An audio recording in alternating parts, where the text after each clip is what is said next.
Olá a todos, sejam todos bem-vindos a mais uma formação. E hoje, com uma outra configuração, nós estamos com a parceria com a Leste 1, né, Leste 2, Leste 3 e Mogi.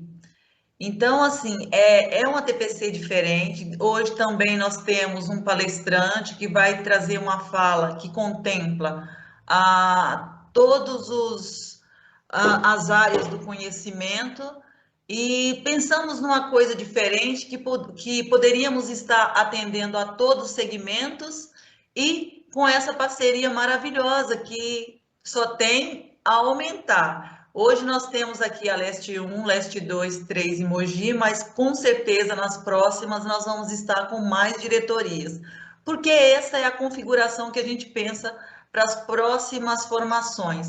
Ter mais gente do nosso lado, ter mais parceiros para que a gente possa construir junto e compartilhar com os nossos professores. Espero que vocês todos estejam bem, se cuidando, que é isso que a gente quer. Então, agora eu gostaria de apresentar a vocês os nossos parceiros, né? É bom que vocês conheçam cada um e elas vão estar falando um pouquinho, né? Só se apresentando para que todos conheçam. Olá, pessoal. Meu nome é Luciane, eu sou de Mogi das Cruzes, eu estou cuidando da pasta de educação especial e eu quero agradecer a todas as meninas que fizeram essa parceria, porque vai contribuir muito para nós, professores, para nós da diretoria de Mogi, e agradecer ao Rafael também, que brilhantemente vai nos proporcionar uma formação. Muito obrigada. Olá, pessoal. Muito obrigada pela oportunidade dessa parceria. Acredito que o Rafael vai contribuir de forma muito significativa para a nossa formação. Com certeza. Eu sou a Beatriz, eu pertenço à diretoria Leste 1, estou na pasta de educação especial também, e eu quero agradecer a todas vocês, né, por essa parceria maravilhosa, inclusive a Roberta, da Leste 2, que está nos auxiliando na edição do vídeo, né, e nos preparando mais bonitas para poder ficar bonitas para vocês no ATPC. Né? Então, eu quero agradecer muito essa oportunidade ímpar que nós estamos tendo, né? Inclusive de trazer um profissional tão conceituado como o Rafael. Bia, eu gostaria de reiterar aqui o meu agradecimento ao Rafael, né? Gratidão mesmo pela parceria que formou conosco e que eu acho que só tem a acrescentar mesmo. E obrigada, Rafael. Obrigada, Roberta, por essa parceria também aqui, né, nesse momento. E passo a palavra. Então, nós estamos falando tanto do Rafael, então vamos ser breve, né, meninas, para o Rafael poder aparecer um pouco, né? Todo mundo quer ver o Rafael. Então, assim, vou brevemente vou relatar para vocês como eu conheci o Rafael. Ele foi nosso professor interlocutor numa escola, Dom João Maria Ogno, e ele fez um trabalho muito interessante para a Leste 1, na época presencialmente, com professores de todas as áreas do conhecimento, tipo oficinas de possibilidades de estratégias de adaptações curriculares em todas as áreas para o aluno surdo. E ele não vai fazer diferente hoje, né? Isso ele vai dar o prosseguimento nisso, mas de um formato diferente, que é o formato que atualmente nós podemos ter, né? Que é o formato online. Mas não será menos proveitoso do que o presencial, porque o Rafael é uma pessoa ímpar, né? Então, o Rafael ele tem uma formação muito privilegiada. Ele é graduado em Ciências da Natureza desde 2009. Ele é pós-graduado em Educação Inclusiva, com ênfase em deficiência auditiva desde 2016. Ele é mestre em Educação desde 2018 e ele está em andamento o seu doutorado em Educação também. Ele tem uma trajetória profissional excelente, o Rafael. Ele é professor no ensino superior desde 2010. Ele é professor de Libras desde 2009, coordenador pedagógico no curso de Tradução e Interpretação Libras-Português desde 2015. Ele é palestrante em encontros relacionados à acessibilidade de surdos na educação e formação de professores. E ele é palestrante também em minicursos e oficinas relacionadas às estratégias educacionais bilíngues, Libras-Português, e adaptação curricular. Esse é o nosso tema com o Rafael. Ele vai trazer para nós hoje várias possibilidades de estratégias voltadas ao aluno surdo em relação às adaptações curriculares. Primeiramente, obrigado pelo convite, obrigado pela parceria, sempre muito bom dividir conhecimento com pessoas tão incríveis e num cenário que precisa sempre muito de apoio, né? Hoje os nossos professores muitas vezes ficam perdidos em sala de aula, né, com a demanda do processo de ensino-aprendizagem aí dos alunos com deficiência. E aí eu acho que a ideia desses encontros é levar um pouco aí de estratégias, né, educacionais, de a gente pensar um pouco em como trabalhar com adaptação curricular e flexibilização curricular. Eu acho que a gente sempre tem que estar muito atento, né, ao que o nosso aluno está aprendendo, né, a questão de acessibilidade ao currículo, que é uma demanda que nós, educadores, temos que ficar sempre atentos, na medida que é um direito desse nosso aluno, né, ter esse aprendizagem. Então, agora, como a gente consegue levar isso para o nosso aluno, né, que eu acho que esse é o desafio, lembrando sempre que muitos dos nossos colegas não tiveram nas suas formações iniciais disciplinas que contemplassem a educação especial, né, uma educação inclusiva. Então, ficou fora da grade curricular de muitos colegas da gente, a gente sabe disso. Então, eu acho que esses encontros, como outros que nós fizemos, que eu tive o prazer aí de trabalhar com a Bia na Leste 1, levar um pouco, né, dividir, compartilhar um pouco desse conhecimento, dessa prática que eu já há anos faço e com ótimos retornos desses alunos, né, em questões relacionadas aí ao nosso currículo, né? Então, obrigado. Nos vemos aí nos encontros pelas áreas. Então, as formações vão ser divididas aí em áreas, como a Bia comentou, e fora questões relacionadas à adaptação, né, à flexibilização aí do nosso currículo, pensar também um pouquinho nos instrumentos de avaliação.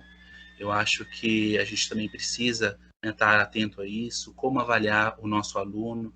Claro que aqui o foco vai ser o nosso aluno surdo, mas muitas das coisas que eu for estar trazendo para vocês e para acrescentar aí as diretorias, os nossos parceiros aí, acredito que dê para a gente também ampliar isso para os outros alunos com deficiência. Claro, né, respeitando muito questões relacionadas às dificuldades de aprendizagem, mas acho que dá para a gente também ampliar um pouco essa nossa visão em sala de aula, né? E que eu sempre comento isso com a Bia, né? Eu acho que no final da história todos saem ganhando, né? Inclusive aquele aluno que não tem nenhuma deficiência, mas ele convivendo nesse ambiente onde ele percebe que os professores, que as escolas, elas conseguem promover uma política educacional inclusiva. Eu acho que todos, né, saem ganhando, né? Não só os professores, mas os alunos, a família, né, que se sente acolhidos, né, que os seus filhos, os seus entes queridos estão tendo acesso à educação e que seja ela de qualidade, né, como todos nós esperamos e lutamos que seja, tá bom? Mas obrigado pela oportunidade e é isso. Obrigada. Eu acho assim, quem agradece somos nós, né, meninas? Por ter um profissional Quem agradece somos nós, e nós temos certeza que vai ser uma semana muito bela de trabalho e muito gratificante para todos, tá bom? Eu encerro aqui, porque também eu já falo demais, né, Rafael? E as meninas fiquem à vontade também, tá? Para a gente poder finalizar essa apresentação. Obrigada, viu, meninas? Eu quero agradecer o Rafael, é um prazer conhecê-lo, mesmo que sendo dessa forma. Se não fosse dessa forma, a gente também talvez não teríamos a oportunidade de conhecê-lo. Então, obrigada mesmo, né, por tudo que você vai proporcionar para nós essa semana. Muito obrigada, e obrigada às meninas também. Obrigado. Eu agradeço muito, né, essa oportunidade dessa parceria e dessa gratidão de ter o Rafael junto conosco, né? E assim, ele, pior que ele não sabe de uma coisa, que agora a gente não larga ele mais. É isso que ele não está entendendo, né? Que a gente não vai largar mais. Nós vamos estar juntos, porque eu acho que é isso mesmo. A ideia não é esse momento único, né? É para ficar para além dessa ATPC. E isso que é bacana, né? Eu acho que a gente vai construir muita coisa junto aí. Gratidão, porque eu sei que educação é o amor de todo mundo que está aqui. Obrigada mesmo. Obrigada. Agradeço imensamente a participação e a colaboração de todos e do Rafael por compartilhar. Obrigada. Obrigada, Fran.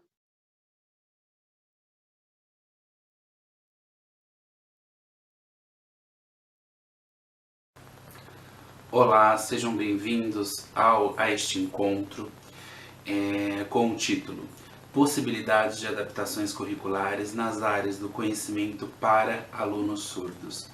Essa parceria de trabalho nasceu através de um convite das PCNPs da Educação Especial, Beatriz, da Leste 1, Janete, da Leste 2, da Flávia, da Leste 3 e da Luciane, da diretoria de Mogi das Cruzes. Muito obrigado aí pela oportunidade e por acreditar e confiar no meu trabalho. Um pouco da minha apresentação, né, um pouco do meu histórico aí acadêmico e profissional. Sou formado em Ciências da Natureza, tenho pós-graduação em Educação Inclusiva, com ênfase em deficiência auditiva, tenho mestrado em Educação e hoje sou aluno do programa de doutorado em Educação. Como experiências profissionais, sou professor universitário desde 2010, atuo como professor de Libras, Educação Inclusiva, Diversidade Cultural e Ciências da Natureza. Sou coordenador pedagógico do curso de Tradução e Interpretação de Libras, português, e palestrante em encontros relacionados à acessibilidade de surdos na educação, formação de professores, além de mini-cursos e oficinas ligadas à acessibilidade de surdos na educação. Esse ATPC, ele vai abranger algumas áreas, então teremos encontros aí com os professores das áreas de ciências humanas, códigos de linguagens, ciências da natureza e anos iniciais. De uma forma geral, alguns eixos que a gente vai discutir juntos, né, nesse ATPC serão uma visão um pouco da escola, das relações de ensino-aprendizagem com o nosso aluno surdo, as relações entre professor, aluno e intérprete, algumas estratégias educacionais, bilíngues, aí, com alguns materiais elaborados para as áreas do conhecimento e a avaliação, né, como que a gente avalia o nosso aluno. Então, o tempo previsto aí é de 45 minutos. Eu tenho a finalidade desse encontro, então, é favorecer as condições de uma reflexão sobre a prática docente, numa perspectiva inclusiva, estratégias pedagógicas e adaptações curriculares, como expectativas de aprendizagem. Ao final desse ATPC, espero que vocês façam uma análise crítica aí da prática docente, e incorporem um pouco, né, esse entendimento de como pensar em estratégias educacionais e a aplicar isso através dos conteúdos curriculares. E, de uma forma geral, os conteúdos que nós iremos trabalhar em nosso encontro serão uma educação inclusiva, bilinguismo, o que é uma educação bilíngue, além de adaptações curriculares, estratégias educacionais bilíngues e vamos finalizar aí com uma análise sobre a figura do intérprete que vai estar colaborando nesse processo aí com a gente em sala de aula, ok?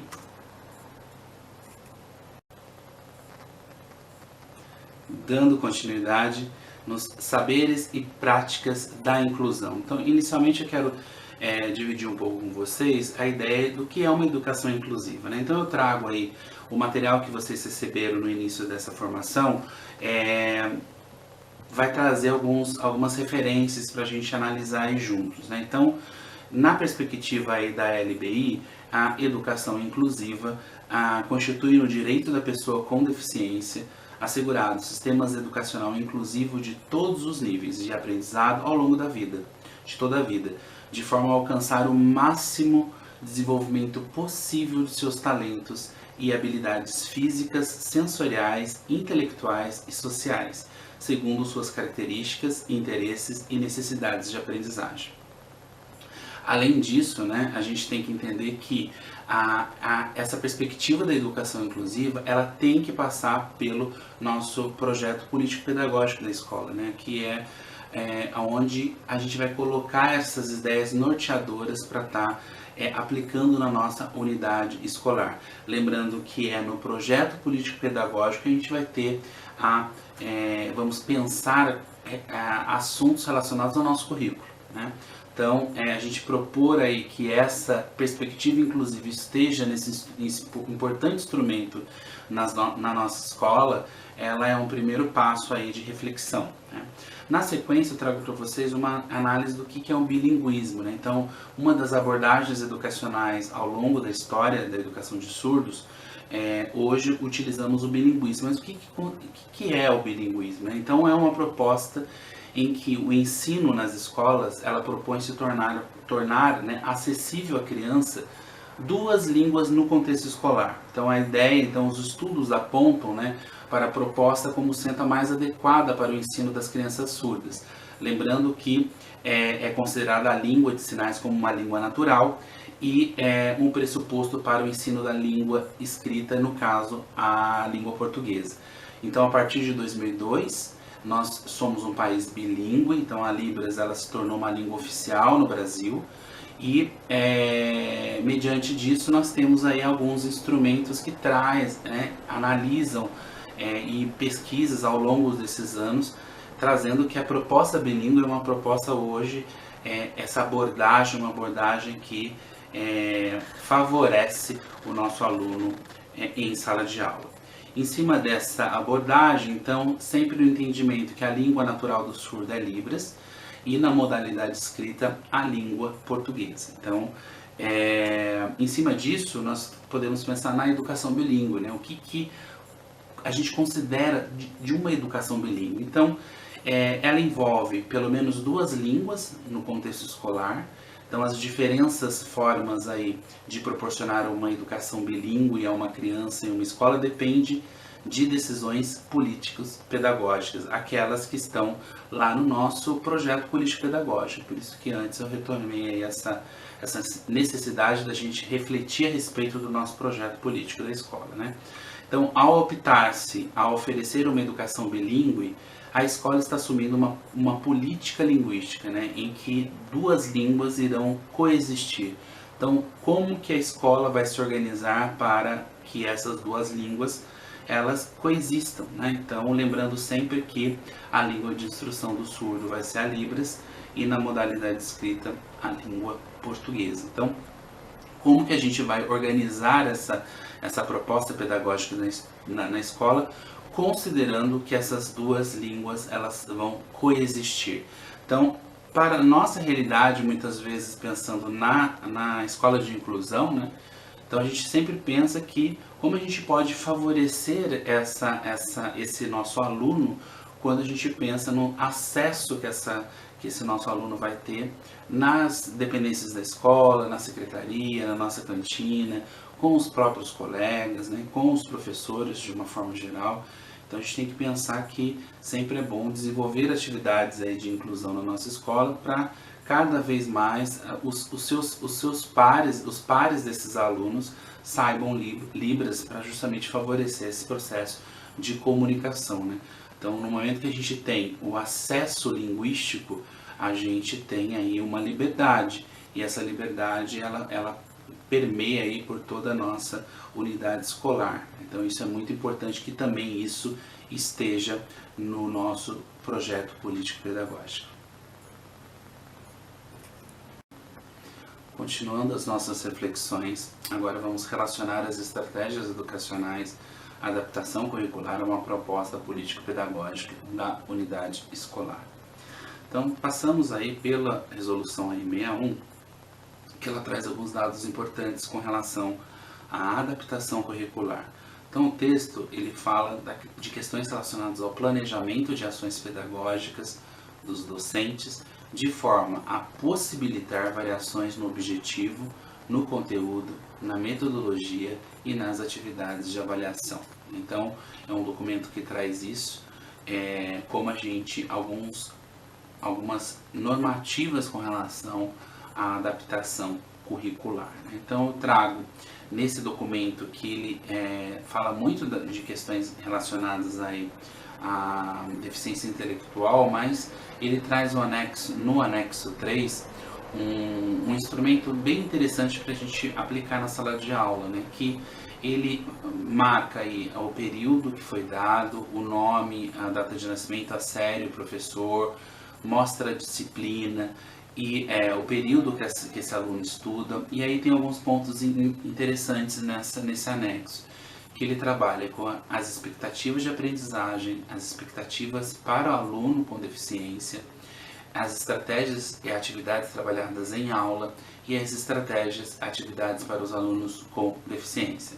Então, eu fiz uma adaptação no documento, vocês vão estar vendo aí que eu coloquei adaptado, mas aí serve um pouco para a gente entender aí quais são essas expectativas que a gente pode trabalhar com esse aluno. Então, isso é só uma forma, né, da gente pensar esse processo de adaptação. Então, as adaptações curriculares, de uma forma geral, elas acabam sendo estratégias aí para promover uma maior eficácia a fim de contribuir de forma mais coerente com o sistema de inclusão atual, né? Então, lembrando que muitos dos instrumentos que nós utilizamos para as nossas análises trazem termos que hoje a gente não utiliza mais, né? Portadores de deficiência. Hoje a gente sabe que a gente utiliza o aluno com deficiência ou sem deficiência, então tem algumas orientações que eu sempre gosto de passar aí nas nossas formações, né? Quando a gente pensa na questão de adaptação, então é uma adequação, muito mais do que a gente transformar aquele conteúdo mais fácil, né? Ou omitir do currículo alguns itens. Inicialmente pensar em como o aluno entendeu e compreendeu aquele conteúdo, né? Como que esse processo ele se deu. Então eu acho que quando a gente fala em adaptação, tem alguns elementos que a gente precisa considerar, né? Então, por quê? É o nosso aluno, né, que ele é um indivíduo singular, então cada um vai ter um tempo próprio, vai ter aí um conhecimento prévio, que até mesmo a gente, diante dessa resposta que esse aluno der a esse desafio, é que a gente vai conseguir aí organizar esse conteúdo para ele. Então, a gente aprende através dos desafios, sabemos disso, e aí como se dá esses desafios. Então, a partir desses desafios, a partir das respostas que esse nosso aluno for dar para a gente gente vai pensar em organizar esse material adaptado. Então, porque acaba sendo muitas vezes muito prepotente pensar que a gente vai estar aí sabendo como é que a pessoa vai responder a um desafio, né? Então, antes de mais nada, a gente precisa ter esse conhecimento prévio desse aluno, saber até onde ele sabe, o que ele sabe, para depois desse processo a gente elaborar algum material, né? Lembrando sempre que esse material ele vai contemplar o nosso currículo, né? Então, em nenhum momento a gente está pensando em excluir conteúdo deste nosso aluno, né? Um documento importante que veio aí é a Base Nacional Comum Curricular, né? A nossa BNCC, que ele é um documento normativo que define aí um conjunto aí de aprendizagens essenciais, né, que os alunos vão desenvolvendo ao longo das etapas aí das modalidades da educação básica, mas de uma certa forma é transformar, né, dar acesso ao currículo de forma igualitária. Além disso, né, a gente tem que pensar em que esse documento acaba contribuindo com a educação inclusiva, né? Então, no momento em que ele vai estar dizendo que a gente tem a aprendizagem de uma forma geral, ela é diferente, né? Além disso, existem outras formas do nosso aluno manifestar esse conhecimento. Então, alguns pontos importantes que nós precisamos ficar atentos quando a gente usa esse instrumento, né? Que o currículo está ali, né? Esses conteúdos essenciais, eles estão ali configurados. Agora, como a gente vai trabalhar com eles na nossa realidade em sala de aula, né? Lembrando que o documento, ele acabou usando muito dos Objetivos de Desenvolvimento Sustentáveis, os ODS, material esse desenvolvido aí pelas Nações Unidas, né, com 193 países signatários, o Brasil é um deles, em que a ideia é combater as desigualdades. Então, duas ODS que eu gosto de chamar a atenção, que dá inclusive para a gente fazer algumas atividades, alguns projetos na nossa escola, que é a ODS 4, que fala da educação de qualidade, e a ODS 10, que fala da redução das desigualdades. Eu acho que nessa perspectiva, inclusive, a gente consegue trabalhar muito bem esses objetivos de desenvolvimento sustentável, que na verdade ele vai estar permeando aí toda essa perspectiva da própria educação inclusiva, que é essa educação aí para todos e com qualidade.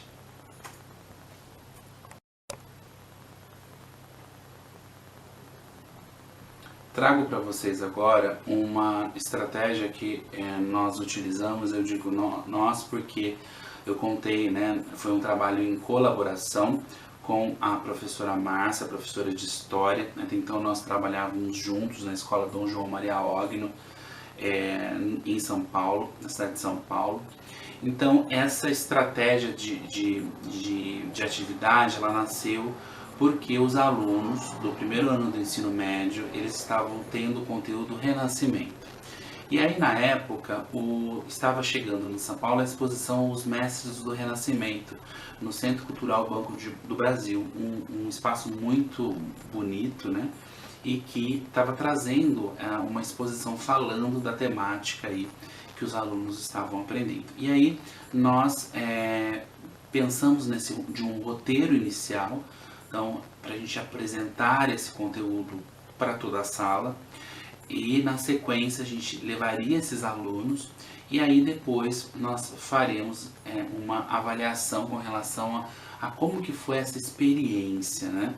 Com relação a esse museu, a tudo que eles aprenderam, né? Então, nós dividimos algumas etapas desse processo e o primeiro foi a elaboração de um roteiro este que foi distribuído para todos os alunos, então todos os alunos estavam, né, tendo acesso ao mesmo conteúdo e que nós fizemos só algumas adaptações aí que a gente achou necessárias, né, porque os próprios alunos, eles nas aulas de matemática estavam apresentando algumas dificuldades com relação à identificação de números romanos.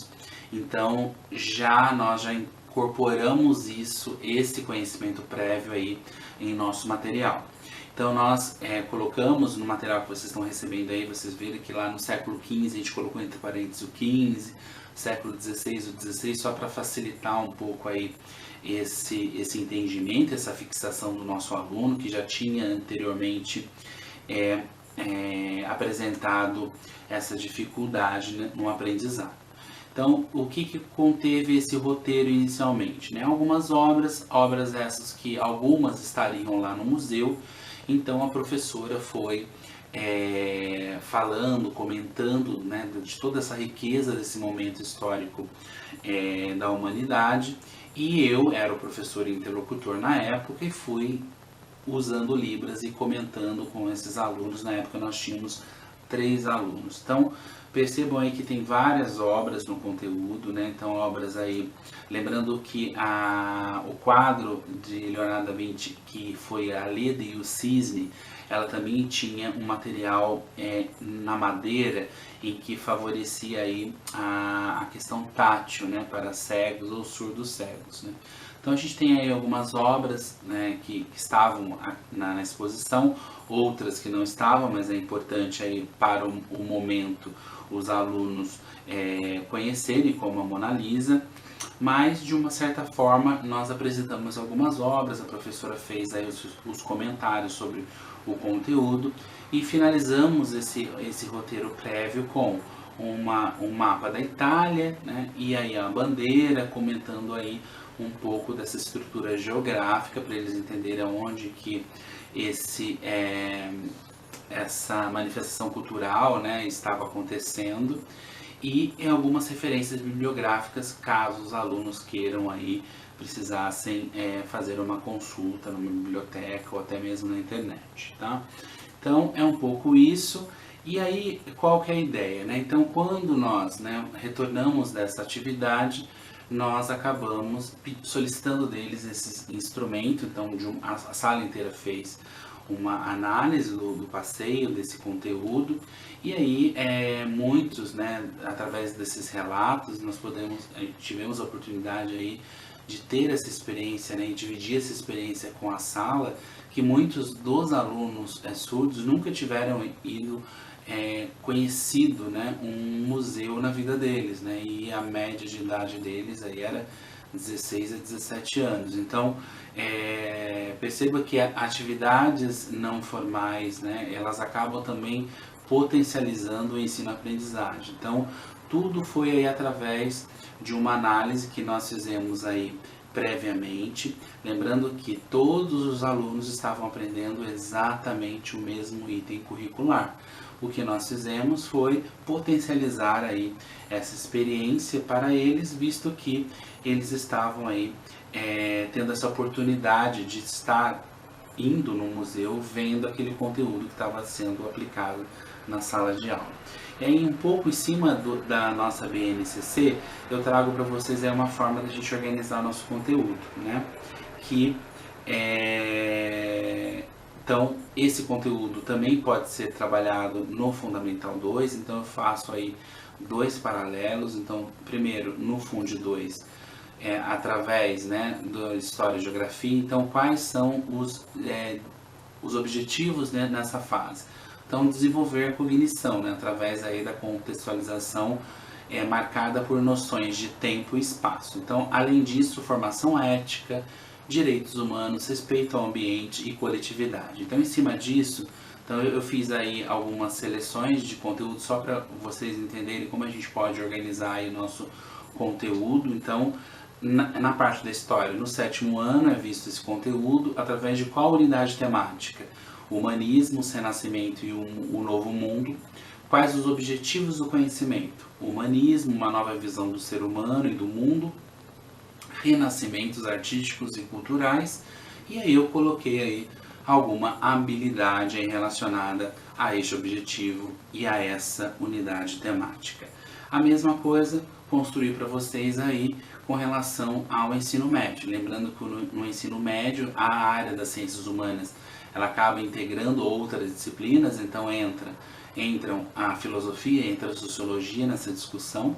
Então, além do desenvolvimento mais simbólico e abstrato, o que é esperado do nosso aluno do ensino médio, né? Então, diálogos, elaboração de hipóteses e argumentos.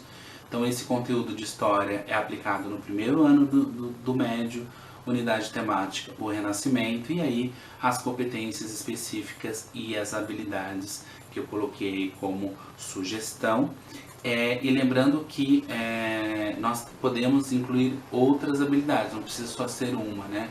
O documento ele abre aí outras habilidades que a gente pode associar àquela competência, né? Lembrando sempre que quando a gente pensa nesses itens curriculares, então o que a gente precisa fazer numa reflexão é, depois que a gente aplica esse conteúdo, como que a gente vai avaliar, né? Então, quais os aspectos dos nossos instrumentos de avaliação, né? E quais essas estratégias que a gente vai estar usando para ensinar aquele conteúdo.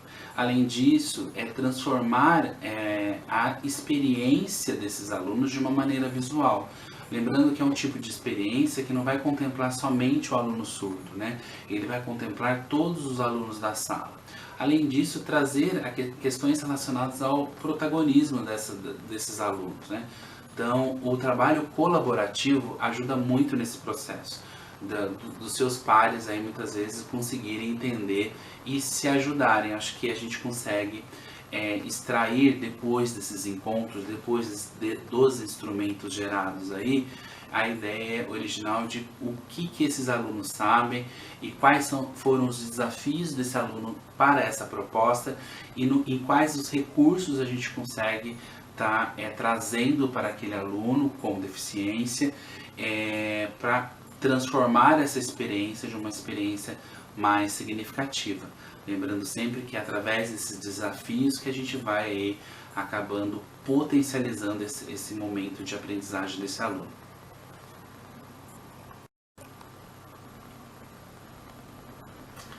Dando continuidade, vamos agora conhecer as características principais da tradução e interpretação no contexto educacional. Então, o que eu vou trazer agora para vocês é um pouco desse entendimento dessa figura, né? Do professor interlocutor, né? Lembrando que a profissão de tradutor e intérprete, ela foi oficializada no dia 1º de setembro de 2010, através da Lei 12.319, em que, a partir desse momento, nós temos aí o exercício da profissão sendo regulamentado, né? Além disso, dessa vitória, que é muito importante, nós temos nesta lei trazendo algumas informações importantes, como formar, questões de atuação técnica e relacionadas à ética profissional. Em cima disso, a importância aí nesse esboço que eu fiz para vocês, entendendo que nós estamos todos interligados, né? Então, professor, alunos e intérpretes. Então, você, professor, né, que está aqui nessa formação, é interessante entender que o professor interlocutor, ele é uma base que nós temos na sala de aula, né? E nós precisamos, né, ver este profissional como um parceiro.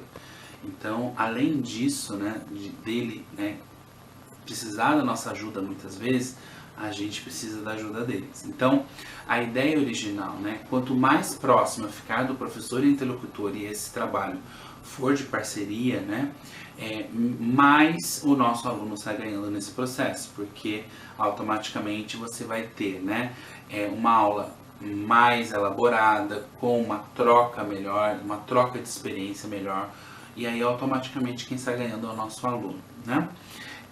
Então, eu trago aí alguns dados importantes de como a gente se posiciona com relação ao intérprete, alguns cuidados que a gente tem que ter com o aluno surdo, né? Então, evitar aí questões relacionadas à sombra, posicionamento na sala. Quanto mais próximo do professor, muitas vezes essa atividade acaba funcionando um pouco melhor, mas tudo bem, a gente tem alunos que querem sentar mais no fundo, ok. O importante é o aluno, né, ficar bem, né, seja ele próximo do professor ou mais distante, mas a gente sempre tem que trabalhar em parceria, né? Então, nós três ali na unidade da nossa sala de aula, a gente precisa estar em harmonia, né? Então, além disso, questões relacionadas à acessibilidade linguística, né? Então, é interessante sempre, né, a gente aprender um pouco, pelo menos dar um bom dia, uma boa tarde para o nosso aluno na língua dele, né? Isso são questões de respeito cultural, de identidade, né? Então, ele vai se sentir muito respeitado quando a gente chega aí e cumprimenta ele na língua dele. Então, o nosso aluno precisa ter esse amparo aí, muitas vezes, não simplesmente você chega na sala de aula, dá bom dia ou boa tarde de uma forma geral, na língua oral que ele não entende. E então é importante a gente pensar nessas pequenas coisas que podem ser transformadoras, né, na vida desse nosso aluno. Além disso, numa forma geral aí, então, da importância desse trabalho de parceria, é sempre importante a gente, o professor, quando for elaborar o seu plano de aula, a sua aula semanal, né, ou aí bimestral, passar para o professor interlocutor o conteúdo prévio, porque esse profissional ele consegue muitas vezes ir atrás de recursos para te ajudar na sala de aula. Porque às vezes pensa que o professor interlocutor é de uma área, é da pedagogia, por exemplo. Então, se você é um professor, no caso de história, muitos, né, das informações históricas ele não teve na formação inicial dele. Então, se a gente der um tempo maior para esse profissional ir atrás, fazer uma pesquisa, ou até mesmo, né, vocês trocarem essa informação, claro que esse tempo maior de elaboração aí, da busca de uma pesquisa de um sinal que ele não saiba, isso tudo vai potencializar que esse aprendizado do nosso aluno se conclua da melhor forma possível. Tá? Então, veja esse profissional como um parceiro, tá bom? Então, de uma forma geral, para a gente encerrar esse nosso encontro, eu trago algumas reflexões para vocês. Né? Então, o primeiro passo, né, eu acho que caso você não consiga fazer o trabalho pedagógico com o seu aluno, né, procure a coordenação responsável aí pela sua unidade e diga que você não está conseguindo avançar. Né? Então, não tenha medo de assumir que você não está conseguindo fazer um trabalho pedagógico com aquele aluno. Né? Então, eu acho que primeiro passo, um passo muito importante é assumir isso e que ir atrás de informações continuadas como essa, lembrando que muitos não tiveram nas suas formações iniciais esse tipo de informação, disciplinas que contemplassem a educação inclusiva. Então, mais do que a gente não oferecer esse serviço, é se negar a aprender. Né? Então, vamos atrás de formações, vamos atrás de informação. Né? Eu acho que a gente precisa, né, também nos reinventar nesse processo. Né? Aqui, lembrando sempre, né, você não está sozinho nesse processo. Então, isso é muito importante. Né? Isso dá um alívio para muitos professores, né? Então, principalmente nas formações continuadas que eu aplico. É importante a gente sai mais leve quando a gente assume que eu preciso ir atrás de formação. As formações continuadas oferecidas aí pelo núcleo da educação especial, elas podem contribuir com essa formação da melhor forma possível. Né? Então, e a gente precisa também entender que a gente precisa derrubar um paradigma. Né? O nosso aluno é muito mais do que um simples boletim. Né? Então, a gente precisa entender que eles, né, os alunos de uma forma geral, eles são diferentes e aí eles vão ter respostas diferentes. Então, pensar numa mentoria, pensar numa assessoria aí para a implementação de um processo, de um plano, de um currículo, sempre é bem-vindo na unidade escolar. Né? Então, sinaliza isso para a sua coordenação ou o seu coordenador de uma forma geral, para a direção da escola, né, que é a pessoa aí responsável por conduzir a sua unidade escolar. Isso é sempre muito importante. Além disso, né, nós devemos sempre olhar o nosso aluno como qualquer outro, e ver as suas potencialidades. Né? Então, além de contribuir para esse processo de ensino-aprendizagem, né, a gente precisa ter que esse acesso seja de forma plena. A gente precisa que o plano curricular aconteça. Nós precisamos de novas estratégias educacionais, então, através das metodologias ativas ou outras formas da gente conseguir aí, levar da melhor forma possível esse conteúdo para os nossos alunos. Além disso, através de uma política linguística de acesso à língua de sinais na nossa unidade escolar, através de projetos de ensino para os alunos, para a direção, para os professores, né? Então, para que esse convívio na escola se dê da melhor forma possível, de forma integral, né? E lembrando sempre que os nossos alunos, eles possuem tempos, né, de aprendizagem diferentes e automaticamente os resultados serão diferentes. Porém, a gente não pode nunca dizer que aquele conteúdo não foi alcançado em cima das nossas expectativas. E sim, muitas vezes, nos pequenos avanços, a gente vê aí que o nosso aluno conseguiu o objetivo, ele avançou de alguma forma, né? Então isso torna esse processo muito importante e significativo, tá? Finalizo aí com o meu obrigado por esse encontro, por esse bate-papo. Tem aí o meu e-mail, as minhas redes sociais e meus contatos telefônicos. Caso precisem, tenham alguma dúvida, podem escrever.